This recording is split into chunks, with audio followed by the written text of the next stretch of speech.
नीलू जी, एक गंभीर सवाल आप खड़े कर रही हैं और मुजफ्फर साहब ने भी शाह साहब ने भी ये सवाल उठाया कि इस जजमेंट में जो बात लिखी हुई है कि अगर प्रेसिडेंट का ऑर्डर है तो सुप्रीम कोर्ट उस पर बैठ भी नहीं सकता है। ये बड़ा यूनिक है, हमने न कभी सोचा था कि इस तरीके से हो सकता है, लेकिन ये आया है।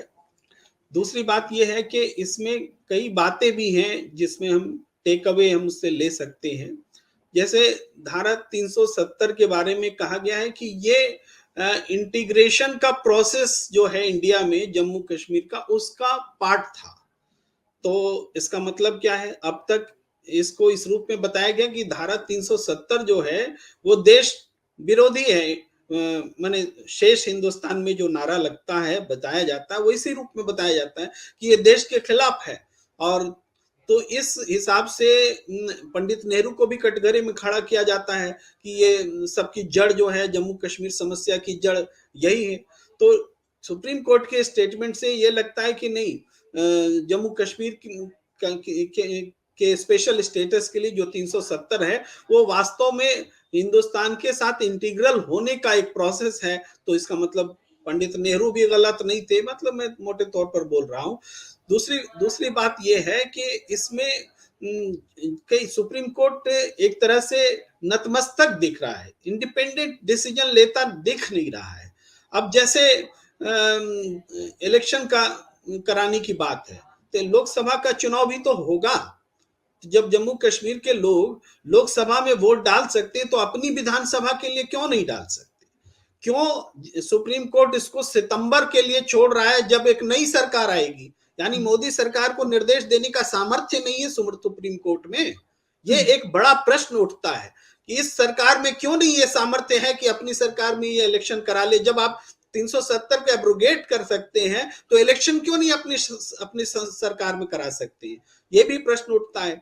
उसके बाद इसमें और भी बातें हैं, लेकिन मैं थोड़ा सा नागर जी की बात पर आना चाहता हूं, बहुत असहमति के साथ, कि आप नीरेंद्र सर जो आवाज उठा रहे हैं, बात कर रहे हैं उसको कि आप एक तरह से एक ऐसे रेफरेंडम के मौके पर में बदल दिया जाए विधानसभा चुनाव को, ये एक खतरनाक विचार हो सकता है।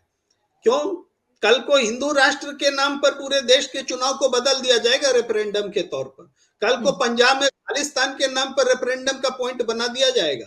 तो ये एक कोई सही विचार मुझे नहीं लगता है। इस पर आपको भी मुझे लगता है गौर करना चाहिए, क्योंकि ये हम संवैधानिक ढांचे में बात कर रहे हैं। हम आज भी सुप्रीम कोर्ट के फैसले को मानते हुए असहमति रख रहे हैं कि उसमें क्या असहमति है।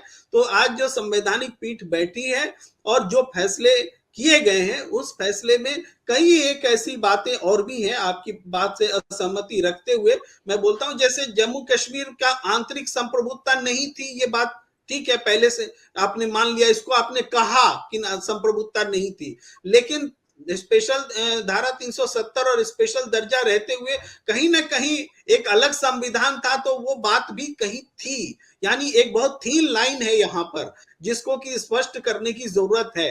ये इसको कहते हैं कि हम अस्थायी प्रावधान था, तो अस्थायी प्रावधान था, ये डिबेटेबल हुआ करता था, लेकिन जब कॉन्स्टिट्यूएंट असेंबली 1957 में खत्म हो गई तो ये स्थायी भाव बन गया और उसी रूप में कैरी होता रहा।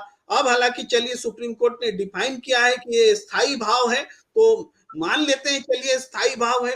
अब इसका हम ये कहते हैं कि इसकी विधानसभा जो है बहाल होनी चाहिए, लेकिन यूनियन टेरिटरी पर कुछ नहीं बोलते। लद्दाख की यूनियन टेरिटरी पर बोल गए हम कि ठीक है, तो जम्मू कश्मीर को क्या पूरी यूनियन टेरिटरी के तौर पर बोलना चाहिए कि नहीं बोलना चाहिए, इस पर चुप रह जाते हैं।